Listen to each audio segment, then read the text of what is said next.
ایک تصویر میں نے دیکھی، دیکھیے ہسپتال کا کمرہ تھا، اس کے ایک سائڈ پر اسٹریچر پر ایک مردہ پڑا تھا، اس کو کفن میں ریپ کیا ہوا تھا، اسٹریچر پر مردہ پڑا ہے، اور نیچے دسترخوان لگا ہوا جس میں پھل فروٹ سبزی شربت سب پڑا ہوا ہے، اوپر مردہ نیچے دسترخوان ہے۔ رکتا کیا ہے؟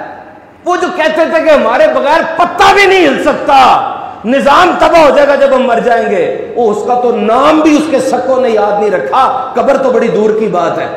کس چکر میں آپ کہ رشتہ دار، یہ بھائی، یہ بیٹا، یہ دوست، یہ کوئی مرنے کے بعد آپ کا ساتھ دیں گے؟ وہ بیٹا جو آج آپ کے کہنے پہ قرآن نہیں پڑھ رہا، نماز نہیں پڑھ رہا، وہ اصحال ثواب کرے گا آپ کو؟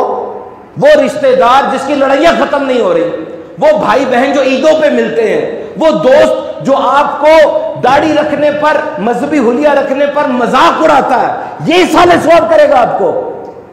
افراتفری کا دور ہے، کچھ سوچ لو۔ بابا جی کو پہلے ہچکی آتی ہے، ڈاکٹر نہیں وکیل آتا ہے، کوئی زندوں کو نہیں پوچھ رہا آج کل۔